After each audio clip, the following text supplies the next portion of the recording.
우리 주님은 천지를 창조하신 하나님이십니다. 창조하신 아버지와 함께 창조의 중보자로 만물을 지으셨고 하나도 그가 없이는 된 것이 없다고 했습니다. 그런데 창세전에 삼위일체 하나님께서 의논하신 가운데서는 창조 자체가 목적이 아닙니다.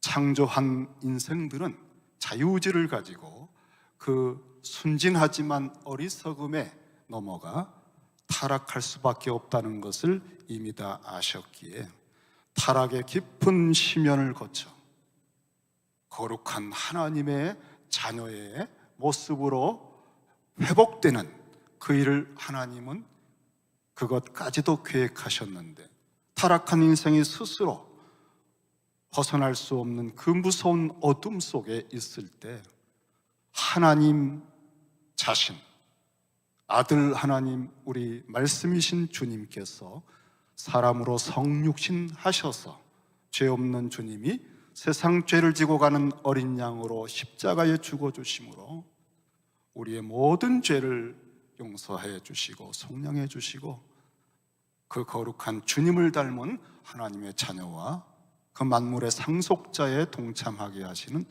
약속과 계획과 뜻을 정하셨습니다. 그래서 이제 창조된 인생이 타락했을 때 말씀이신 주님은 사람들의 생명, 그 빛으로 구약성경 전체를 통하여 비춰주시기 시작했습니다. 그 안에 생명이 있었으니 4절의 말씀에 그 안에 그리스도 말씀이 육신이 되시기 전에 말씀이신 주님 안에 생명이 있었으니 이 생명은 사람들의 빛이라. 이 빛이 어둠의 빛이 돼 죄와 사망으로 사단의 종살이의 굴레 속에 그 무서운 절망과 어두움 속에 있는 인생들의 그 어둠을 비추는 빛으로 구약성경 내내 우리 주님이 역사하셨습니다. 오늘 구약성경에서 주님께서 등장하신 수많은 장면들이 있습니다.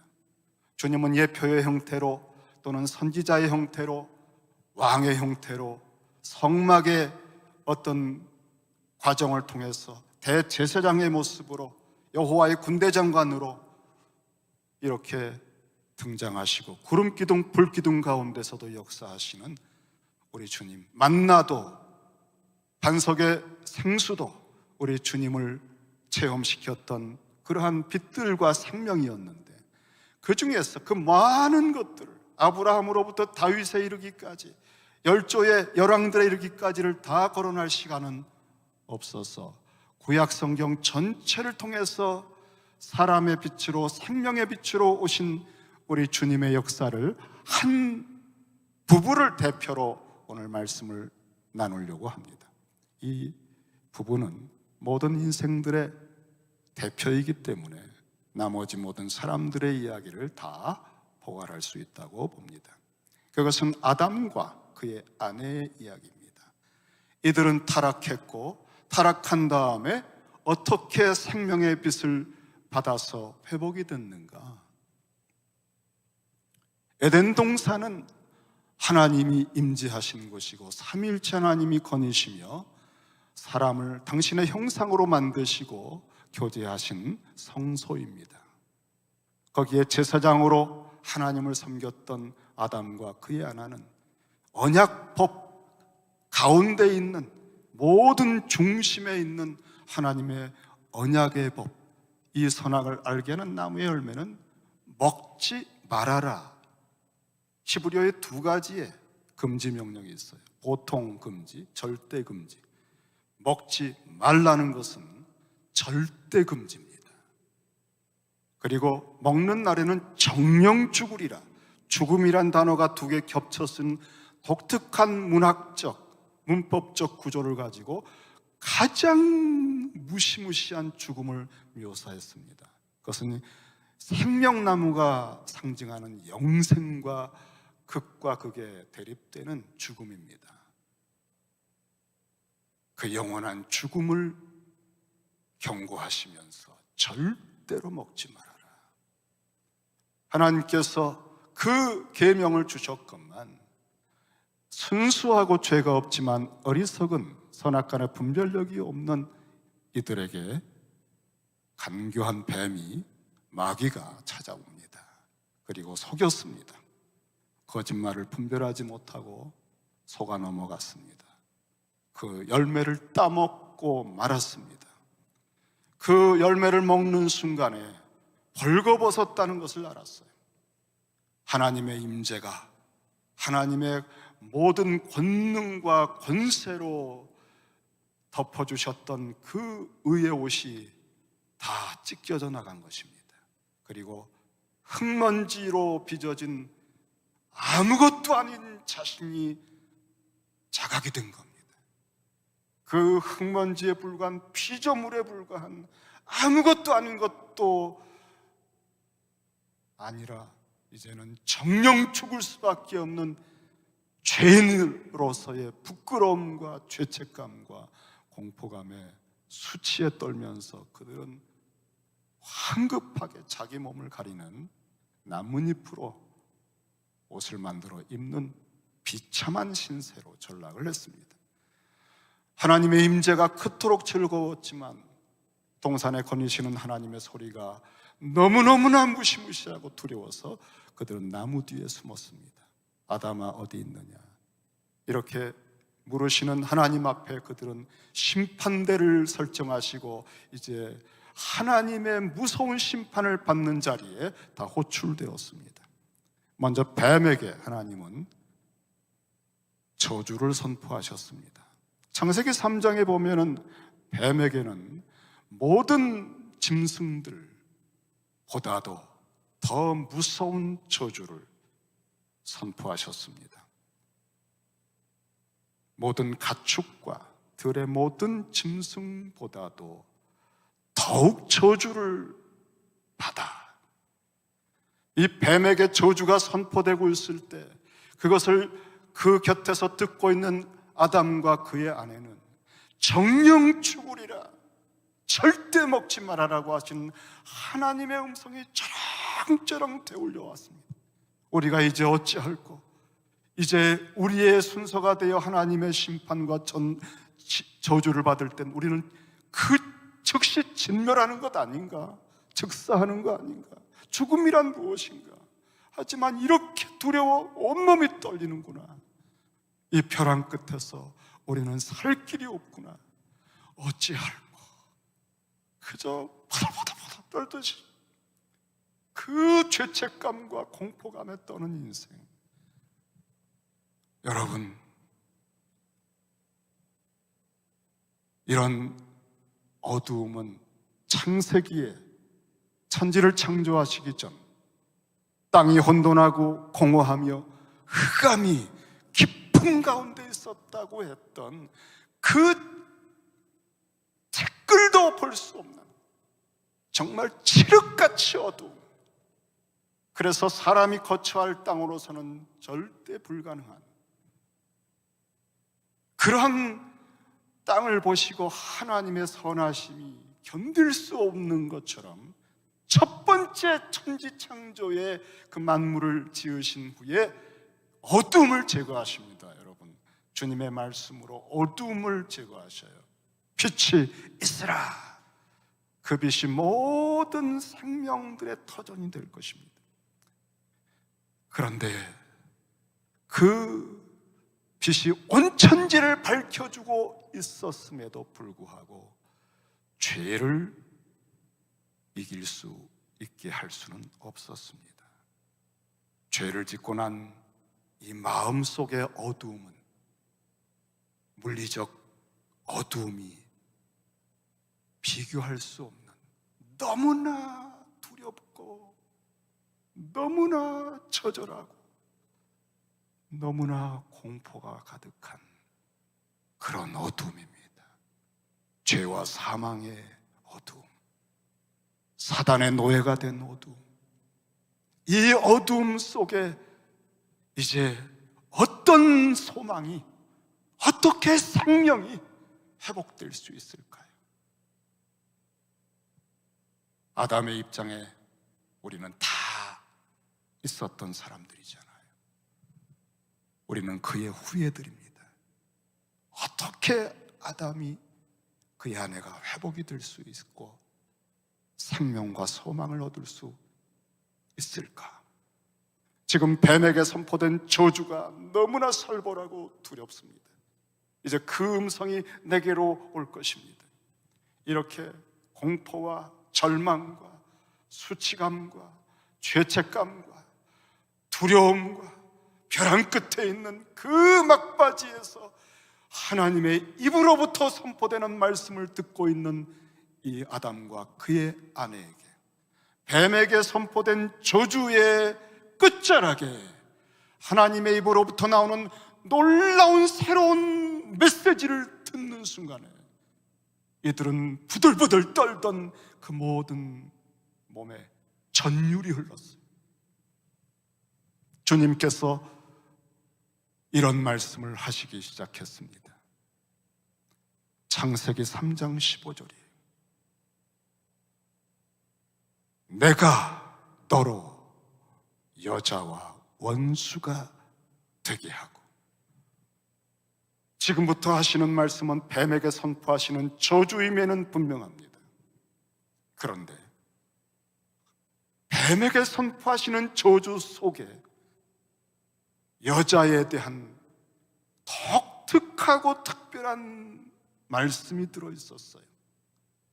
내가 하는 것 보니 이제부터 하시는 말씀 전체를 성취하고 이루실 분은 하나님, 여호와 하나님이십니다. 하나님께서 주권적으로 이루실 일입니다. 누구도 방해할 수 없어요. 내가 너 뱀으로 하여금 여자와 원수가 되게 하고, 뱀은 여자에게 가장 친한 척, 마치 하나님보다 더 위해 주는 척 와서 거짓으로 속살거렸습니다. 여자는 그 소리를 듣고 너무 흥분을 하고 그 열매를 탐스럽게 보면서 따먹었습니다. 정말 하나님처럼 만들어줄 것 같은 친구였습니다. 정말이요? 진짜였습니까? 그는 친구였습니까? 비밀도 함께 나눌 친구였습니까? 그는 원수였습니다. 선과 악을 분별하지 못하는 여자였습니다. 선을 선으로 봐야 내 모든 전심을 다하여 사모하고 경외하고 그를 찾아 따라갈 터인데, 악을 악으로 보아야 모든 힘을 다하여 그를 막고 저지하고 그와 대적하여 싸울 것인데, 그 악을 선인 줄 알았어요. 그리고 선하신 하나님을 자기를 방해하는 악인 줄 알았어요. 하나님은 이 질서를 바로잡으십니다. 내가 뱀 너로 하여금 여자와 원수가 되게 하겠다. 이 말씀을 듣는 여자와 아담은 마음에 충격을 받았어요. 이 뱀은 도저히 이길 수 없었고 이미 실패를 했습니다. 그런데 하나님께서 자신을 포기하지 않고 뱀에 대하여 여자와 함께 원수가 된다는 것은 뱀에게 매여 사단의 종노릇을 할 수밖에 없는 여자를 건져내시고 악을 악으로 보게 하시고 선을 선으로 바라보게 하시는 회복의 일을 하시는 거예요. 그래서 이 원수를 원수로 대적하여, 이때 원수관계로 만들었다고 하는 이 단어는, 에바라고 하는 단어는 한쪽에 멸절하기까지 불구대천의 원수처럼 싸우는 관계를 말합니다. 이건 벗어날 수가 없어요. 하나님이 그 증오심을 심어놓은 것이에요. 그래서 이제부터는 악을 악으로 볼 수 있게 해주셨어요. 그리고 이렇게 말씀하시는 하나님을 선으로 알고 그 하나님께로 돌이킬 수 있게, 악으로부터 하나님께로 돌아올 수 있는 말씀을 하신 겁니다. 도대체 무슨 말씀일까? 그 다음 말씀을 들었습니다. 뱀의 후손이 여자의 후손과 계속 원수관계가 될 것이다. 와우! 이 말씀은 또 무엇인가? 우리가 오늘 하나님의 심판을 받아서 즉결 심판으로 정령 죽는 것이 아니었단 말인가? 우리가 후손을 계속 배출하고 그들을 통하여 이러한 역사가 이루어진다고 하는 것인가? 그렇습니다. 하나님은 창세전에 정령 죽는다는 말씀이 어떤 것인지 더 깊은 뜻을 아주 풍성하고 충만하게 의논하셨고 이제 사람에게 경험하게 할 것입니다. 역사는 여자의 후손과 뱀의 후손의 원수관계처럼 갈등하는 현장입니다. 역사학자들이 무엇이라 말하든, 미래학자들이 어떠한 좋은 의견을 말하든, 팩트는 하나님의 입에서 나온 말씀입니다. 우리는 아무리 정치적으로, 경제적으로 연합을 하고 평화를 구가하고 세계적인 어떤 환경운동을 한다 할지라도 이 무서운 증오심을 잠재울 수가 없어요. 왜냐하면 하나님께서 이것을 심어 놓으셨기 때문에 이 싸움은 종말까지 갑니다. 이 역사의 아주 깊은 차원에서부터 이 증오심이 타오르고 있어요. 이것이 복음서의 현장에도 불길처럼 타오르고 있었어요. 요한복음 8장에 보면은 주님께서 당신이 세상의 빛이라 나를 따르는 사람은 어둠에 다니지 않고 생명의 빛을 얻을 것이라고 선포하시고 유대인들과 대화하실 때 그들이 논쟁을 했습니다. 그들은 주님을 대적했습니다. 그때 요한복음 8장 39절에 보면은 자기들은 우리 아버지는 아브라함이라고 주장을 했습니다. 그때 주님이 대답하신 말씀입니다. 너희가 아브라함의 자손이면 아브라함이 행한 일을 할 것이거늘 진리를 말하고 있는 나를 죽이려고 하는구나. 아브라함은 이렇게 하지 않았다. 너희의 아비가 행하는 일을 하는구나 하시고 하신 충격적인 말씀입니다. 요한복음 8장 44절에 너희는 너희 아비 마귀에게서 났으니 너희 아비의 욕심대로 너희도 행하고자 하느니라. 그는 처음부터 살인한 자요 진리가 그 속에 없으므로 진리에 서지 못하고 거짓을 말할 때마다 제 것으로 말하나니 이는 그가 거짓말쟁이요 거짓의 아비가 되었습니다. 여러분, 우리가 생각하는 이 삶은 단순하지 않습니다. 단순히 사회적으로, 정치적으로, 문화적으로 진행되고 있지 않습니다. 무서운 영적 전쟁이 벌어지고 있습니다. 이것은 계시록까지 계속되는 싸움입니다. 요한계시록 2장 2절에 보면은 2장 9절에 보면 서머나 교회에 대한 주님의 말씀이 내가 네 환난과 궁핍을 알거니와 실상은 내가 부유한 자라 격려하시면서 자칭 유대인이라 하는 자들의 비방도 알거니와 실상은 유대인이 아니요 사탄의 회당이라. 겉보기에는 정말 그럴듯한 사람들이지만 영적으로는 뱀의 후손이 있습니다. 여자의 후손과 뱀의 후손이 역사 속에서 무섭게 영적으로 전쟁이 벌어지고 있는 이 현실이 우리가 보고 있는 삶입니다. 이것이 하나님의 입에서 나온 말씀이 해석해 준 계획하신 역사입니다.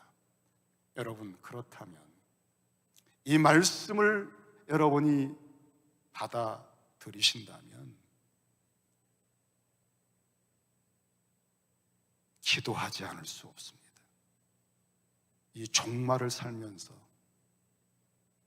어려움은 그냥 지나갈 거야, 다 이런 때도 있는 거지, 인생이라고 하는 것이 업앤다운 하는 거야 정도로 덮어두고 지나가시면 큰일 납니다.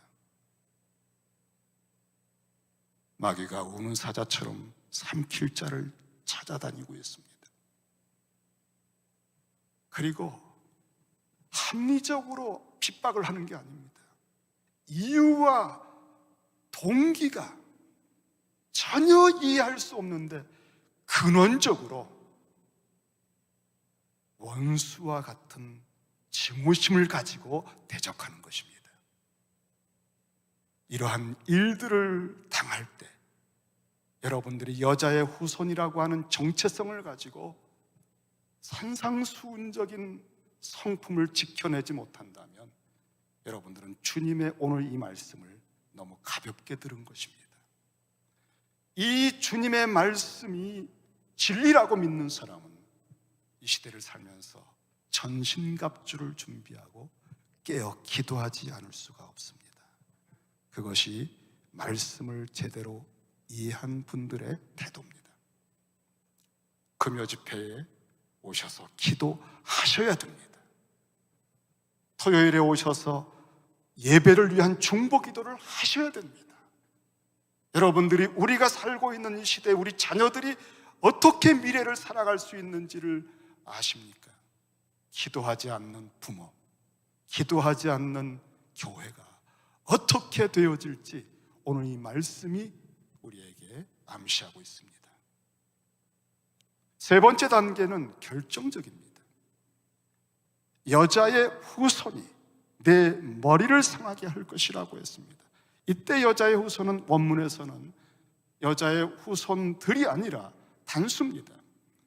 그리고 여자의 후손이라고 표현하지 않고 3인칭 단수 인칭 대명사로 말하고 있습니다.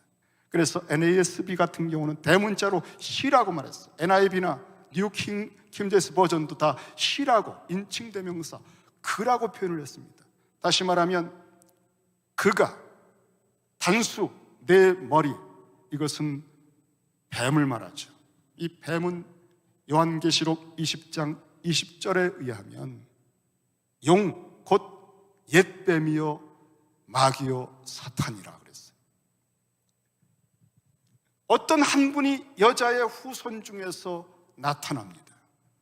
하나님의 계획입니다. 창세전에 이 여자의 후손 중에서 태어나시는 한 남자가 사단, 뱀의 머리를 으깨버립니다. 서로 원수 간의 영적 전쟁이 가장 극에 극을 달한 어떤 한순간이 역사 속에 있다는 거예요. 그런데 이 뱀도 사단도 이 여자의 후손인 한 그 남자를 죽이기 위해서 그의 발꿈치를 상하게 할 것이라고 했어요. 발꿈치니까 가볍다고 생각하시면 안 됩니다. 뱀은 발꿈치를 목표로 하지요. 그리고 그 예리한 이빨로 꽉 물었을 때 살인의 독을 주입합니다. 발꿈치가 물린 사람은 죽습니다. 이것은 서로 사활을 건 필사적인 싸움이에요. 그런데 이 여자의 후손이 머리를 뱀의 정수리를 깨트렸다고 하는 데서 승리를 느끼게 합니다. 여러분, 이 창세기 3장 15절은 아담과 그의 아내가 듣고 있는 동안에 무엇을 그들에게 일깨워 주었을까요? 하나님의 입에서 나오는 말씀을 어겨서 정령 죽을 수밖에 없었던 그들에게 하나님의 입에서 나오는 말씀이 소망을 주었다는 겁니다. 사람은 내 행위와 공로와 내가 이제 어떤 인간적인 수단으로 할 수 있는 모든 것이 끝나버린 이 처절한 어두움의 시면에서 영원한 사망과 절망과 죄책감과 공포와 이 벼랑 끝에서 티끌도 나의 선함과 나의 회복을 위한 시도가 불가능한 이 처지에서 딱 한 가지를 통해서 소망을 얻습니다. 그것은 하나님의 입에서 나오는 복음입니다. 이 창세기 3장 15절은 그래서 모든 복음의 근원이라고 학자들이 얘기합니다. 왜냐하면 이 복음 속에서 구원자가 명시되었거든요. 이 여자의 후손이 누구인가를 찾는 것이 이제부터 구약성경 전체의 핵심 주제입니다. 여자의 후손이 누구일까? 그는 한때 노아의 어떤 모습을 통해서 그 시대에 그 구원의 빛을 번뜩 보여주었습니다. 그 생명의 빛으로 안식을 주었습니다. 그래서 이름이 노아입니다. 안식이라는 뜻이에요. 그 다음에는 아브라함을 통해서 이 생명의 빛을 캄캄한 어둠 속에, 바벨탑 문명의 절망의 어둠을 가지고 온 세상이 캄캄해졌을 때 아브라함을 불러내셔서 열방의 빛이 되는 시작을 하셨습니다. 이제 그 아브라함을 이어서 다윗이 등장합니다. 그는 한 나라와 하나님의 통치의 빛을 열방을 향해 비춰주는 역할을 하게 합니다. 아브라함과 다윗의 자손 한 남자가 등장하죠. 마리아라고 하는 여자를 통해서 성령으로 잉태돼서 태어나신 예수 그리스도, 그분이 바로 이 여자의 후손의 극치입니다. 그분은 광야에서 40일 동안 이 옛뱀 마귀 사탄과 독대해서 시험을 통과하시고 이기십니다. 그리고 다시 도전하는 이 모든 시험 앞에 십자가에서 6시간 동안 아담이 벌거벗겨진 그 처절한 수치와 부끄러움의 그 자리를 당신이 다 뒤집어 쓰시고 영원한 저주와 사망의 고통을 겪으시면서 정오부터 오후 3시까지는 캄캄한 어둠이 임합니다. 하나님으로부터 끊어지고 버림받는 사람이 경험하는 그 무시무시한 어둠에, 태양조차도 빛이 빛나지 않는 그 어둠에 아담이 들어가서 영원히 허우적거리는 그 무시무시한 어둠을 대신 겪으시면서 그는 절규하셨어요. 엘리 엘리 라마 사박다니, 하나님, 나의 하나님, 어찌하여 나를 버리시나이까. 이것은 지금 벼랑 끝에 서 있는 아담과 그의 아내가 지금 부르짖고 있는 소리입니다. 아담의 죄를, 온 인생들의 죄를 짊어지고 주님은 그 어두움 속에서 이 뱀, 마귀가 발 뒤꿈치를 물은 그 독을 겪으시듯 그 죽음을 다 겪어내셨습니다. 그런데 이 발꿈치는 치명적이었지만 또 오늘 머리와 발꿈치의 비교처럼 발꿈치가 된 것은 사흘 만에 완벽하게 부활하셨기 때문이에요.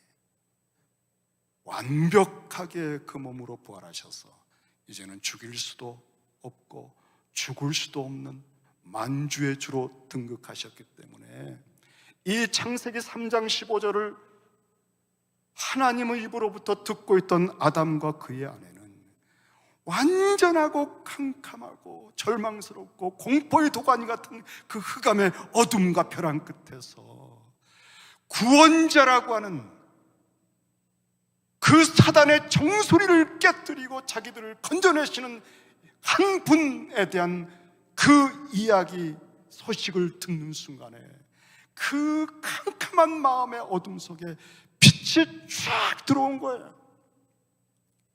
하나님은 우리에 대한 구원의 계획을 갖고 계셨구나. 우리를 구원하시는 하나님이시구나. 구원자가 있었구나. 우리 스스로 구원받을 수 있는 길이 없었는데 하나님께는 있었구나.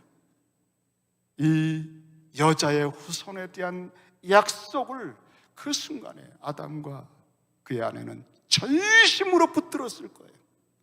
정말 심령이 가난한 사람, 모든 게 파산된 사람에게는 복음이 천둥번개처럼 들려오는 것처럼 하나님의 입에서 나오는 이 창세기 3장 15절에 여자의 후손에 대한 이 승리의 음성이야말로 그들이 절대적으로 의지하고 기대하고 소망할 모든 것이었어요. 전심으로 믿는다고 하는 표현이 이때 가능할 것입니다. 여러분, 그렇게 두 사람이 하나님의 입에서 나온 구원자를 통한 복음을 믿고 받아들인 다음에 드디어 하나님께서 여자에게 심판을 하십니다. 출산의 고통이 많을 것이다. 부부간의 갈등이 있을 것이다. 그리고 남자에게는 너는 죽을 때까지 수고하는 고통을 겪을 것이다. 그런데 여러분, 자세히 나중에 관찰해 보세요. 뱀에게는 그렇게 명시적으로 저주라고 하는 단어를 말씀하셨는데 여자와 아담에게는 고통과 수고가 있지만 저주라는 말씀을 안 하셨다는 걸 확인해 보시기 바랍니다. 딱 한 곳 저주가 나옵니다. 그것은 아담에게가 아니라 땅에게 저주를 하십니다. 그래서 땅이 받은 저주 때문에 아담이 말할 수 없는 수고를 해야 합니다. 그리고 죽을 수밖에 없다는 사실도 알게 되었습니다. 그러나 저주가 없습니다. 죽음조차도. 도대체 이 두 사람에게 저주가 어디로 갔습니까? 정령 죽으리라 선포받았던 이 두 사람에게 해당되었던 저주가 왜 선포되지 않았습니까? 그 저주는 어디에 있습니까? 그 저주는 여자의 후손이 십자가에서 대신 받아 겪으신 겁니다. 여자의 후손은 이 두 사람이 받을 저주를 다 치러내고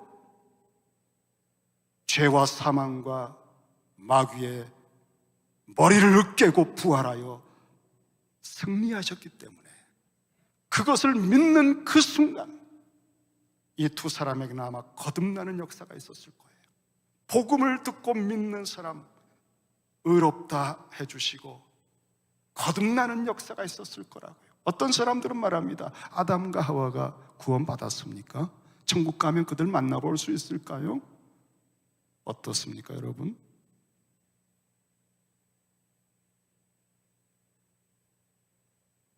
예수 그리스도의 복음을 믿는 사람은 다 그 나라에서 만나게 될 것입니다. 이제 그 사실을, 그 복음을 믿었다는 사실을 증명하는 일이 벌어집니다. 저주는 여자의 후손이 다 겪어내셨기 때문에 하나님의 입에서 저주를 선포하지 않으시고 그들이 받을 만큼의 징계를 내리신 겁니다. 그리고 이렇게 이제 거듭났으며 하나님으로부터 믿음으로 의롭다 칭해졌다는 사실을 입증하는 일이 벌어집니다. 그것은 아담의 변화입니다. 아담이 변화가 됐어요. 어떻게 변화가 됐습니까? 바로 이 사건 이전에서는 하나님 당신이 주신 저 여자 때문에 우리가 이 모양이 됐습니다. 그리고 이 아내에 대해서 모든 책임을 전가하고 아내를 정말 너무나 미운 마음으로 보고 느끼면서 서로 모든 벽을 치고 힘들어하는 대상으로 여겼습니다. 그런데 하나님의 입에서 나오는 복음을 듣고 그 복음 속의 세계관으로 자신의 아내를 다시 해석하기 시작합니다.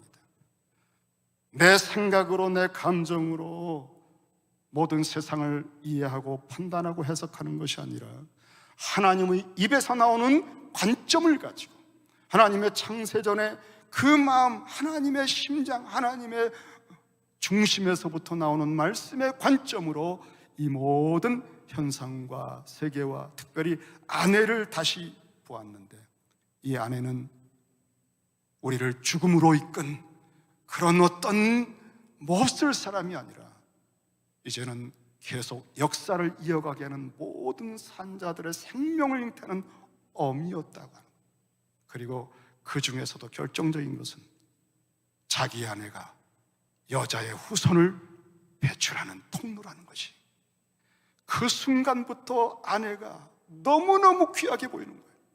여러분, 우리가 하나님의 입에서 나오는 복음을 듣고 예수 그리스도 안에서 우리의 과거의 옛사람은 죽었고 그리스도 안에 있는 사람은 새로운 피조물이 되었으며 하나님의 형상으로 만물의 통치자이신 하나님과의 관계 속에서 그 상속자가 되었으며 지극히 존귀하며 영원한 생명을 함께 누릴 복된 대상이라고 하는 하나님의 복음이 주는 관점으로 사람들을 보기 시작하면 변화가 일어날 수밖에 없습니다. 여러분, 이렇게 거듭난 사람, 의롭다 칭해진 사람은 완전히 새로운 눈으로 세상을 해석하게 돼 있어요. 이렇게 자기 아내를 보는 순간에 정서적으로도 얼마나 고맙고 기대가 되고 하나님이 보시는 것처럼 보여지는지 벅찬 마음에 견딜 수 없어서 이름을 지어줬습니다. 전에는 남자로서 대칭되는 여자, 이샤, 그런 표현은 말로 표현하는 일종의 언어놀이에 불과했어요. 그런데 이번에는 하나님의 마음과 관점으로 모든 마음의 사랑을 담아서 그대요, 그대는 모든 생명의 어머니로구나, 그것도 최고의 구원자인 우리의 구원자 여자의 후손을 배출하는 복된 통로로다. 이제부터 그대를 볼 때는 다른 어떤 단어가 생각나지 않는다. 하와다, 하와. 뜻이 뭔지 아세요? 생명이란 뜻입니다. 우리는 복음을 듣고 복음의 관점으로 눈이 뜨이면 언어가 변화가 돼요. 소위 예수님 믿었어요, 나 칭의가 있어요, 나 천국 갈 것 같아요, 그러면서 언어적으로 하나도 변하지 않고 사고방식이 변하지 않고 사람을 대하는 태도가 변하지 않는 것, 사입입니다. 가짜입니다. 거듭나지 않았을 수 있습니다. 참으로 의롭다 칭해진 사람, 거듭난 사람들은 변화의 열매가 있습니다. 삶이 변화되기 시작합니다. 성화되기 시작합니다. 진짜 열매를 보여주세요. 우리가 드리는 예배를 통해서 진정한 찬미를 들려주세요. 이런 것이 없다면 심각합니다. 거듭난 사람 속에 성령이 역사하시고 의롭다 하신 하나님의 무한하신 은혜의 감사와 갚을 수 없는 은혜, 그 하나님의 말씀에 비추어 세상이 새롭게 보이기 시작한 겁니다. 마귀의 말을 듣고 나니 탐스럽게 보이고 먹으면 하나님처럼 될 것 같은 그렇게 왜곡되게 보이는 세계관을 가지고 학자들이 얘기하는 걸 듣고 사람들이 하는 소문들을 듣고 뉴스의 여론에 휩쓸려 살아가는 인생이 이제는 하나님의 말씀으로 세상을 보고 해석하며 느끼며 사랑하며 용서하며 원수도 포용하며, 이런 변화의 열매가 없는 신앙생활은 가짜예요.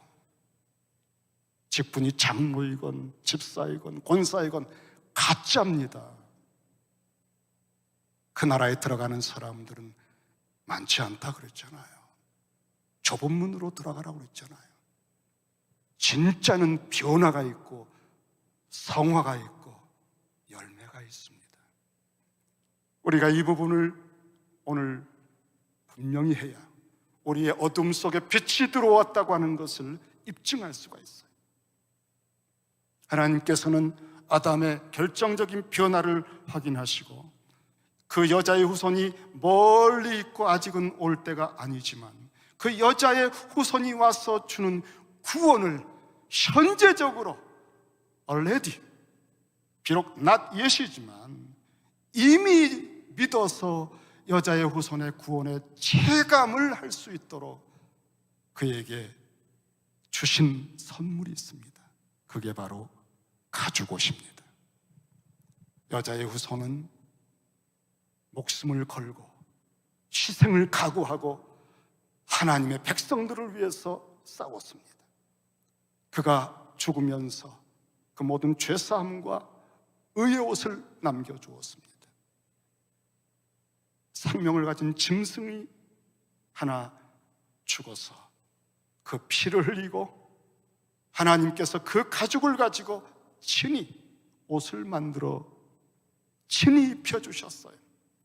하나님이 만들어 입혀주신 옷이라야, 하나님께서 예수 그리스도가 이루신 그 의로 입혀주시는 옷이라야 우리는 참으로 죄와 수치와 절망을 가려주고 소망 가운데, 믿음 가운데 살아갈 수 있게 해줄 수 있습니다.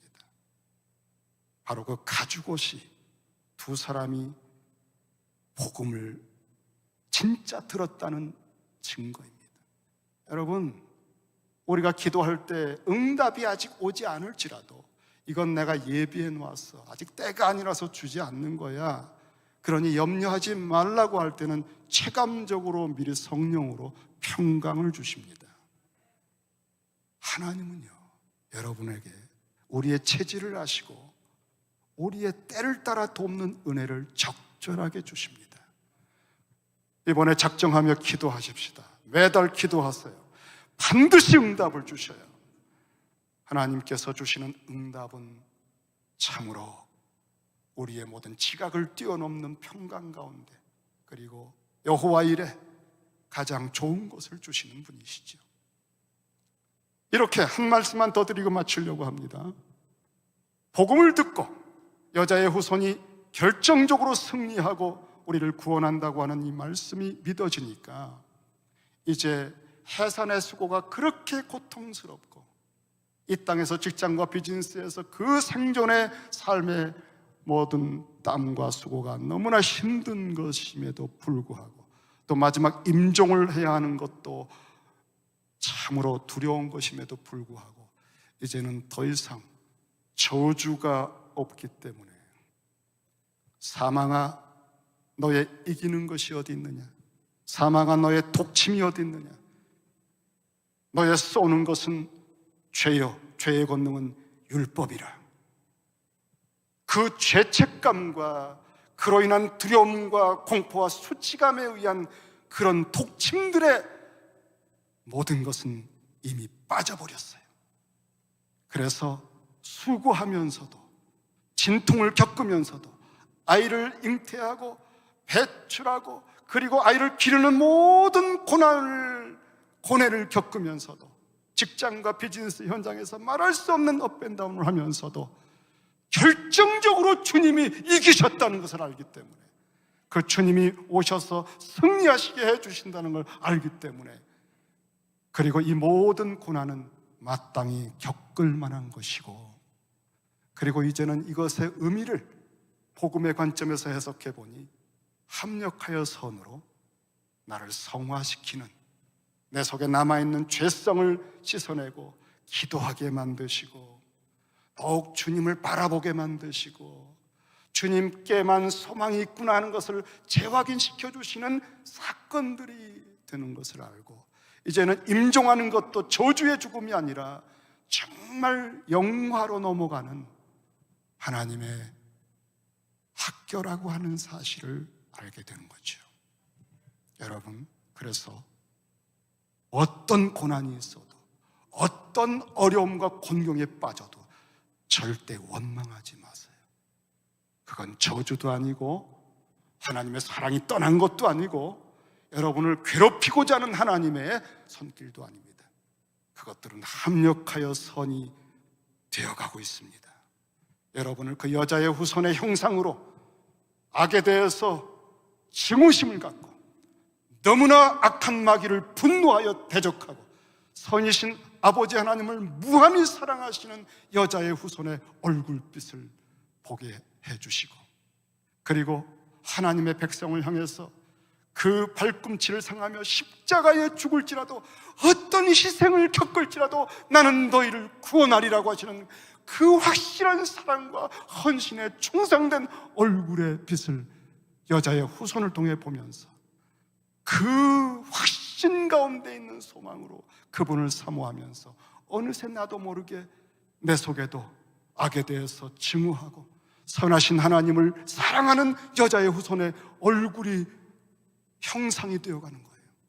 그리고 내 속에도 내가 하나님의 백성들을 사랑하고 그들을 보호하고 우리 주님처럼 그들을 섬겨야 되겠다고 하는 그 여자의 후손의 성품이 우리 속에 일어나는 것입니다. 바로 바울이 체험했던 거예요. 그 놀라운 변화를 가지고 세계사를 바꿨던 위대한 사람의 변화는 그 율법주의의 어두움, 사망과 썩은 무덤 같은 어두움 속에 예수 그리스도 여자의 후손에 빛이 들어와서 변한 것입니다. 그는 그것을 고린도후서 4장 6절에서 창세기에 어두운 데서 빛이 빛이라 말씀하셨던 그 하나님께서 예수 그리스도의 얼굴에 있는 하나님의 영광을 아는 빛을 우리 마음에 비추셨느니라. 우리가 그래서 예수 그리스도의 영광을 보면 볼수록 그 형상을 닮아서 성화되어 간다고 고린도후서 3장 18절에서 얘기한 것입니다. 초점을 딱 그 여자의 후손 예수 그리스도에게 맞출 때만 내가 현재 겪고 있는 파도 소리, 바람 소리를 들으면서도 무리를 걸을 수 있습니다. 원망하지 않을 수 있습니다. 범사에 감사할 수 있어요. 그리고 감사하는 동시에, 감사하는 과정 속에서 내가 겪고 있는 이 참혹한 억울함과 어려움들이 합력하여 선으로 물이 극상품 포도주로 변해가는 것입니다. 이것이 모든 신앙생활의 원리입니다. 그렇게 빛을, 생명의 빛을 비추어 주셨던 구약성경 전체의 그리스도의 역사, 아브라함과 다윗의 자손들에게 주셨건만 다윗의 자손들이 그 간곡한 주님의 권고를 무시하고 우상 숭배하면서 이스라엘 민족은 바벨론 포로로 멸망을 했어요. 빛이 어둠에 빛이 돼 그토록 사랑으로 권고하시고 찾아오셨건만 빛이 어둠에 빛이 돼 어둠이 깨닫지 못했더라. 이것이 구약 역사입니다. 다음 주부터는 드디어 신약이 시작돼요. 그 빛이, 그 생명이 성육신하셔서 오십니다. 우리는 이 주님의 역사를 보면서, 주님의 영광을 보면서 다른 걸 신경 쓰지 마세요. 이렇게 거역하고 대적하는 사람들이 여러분이 볼만한 사람들이 아니에요. 그럼에도 불구하고 끝까지 포기하지 않으시고 찾아오신 그 여자의 후손 그리스도에게 초점을 맞추시기 바랍니다. 기도하십시다.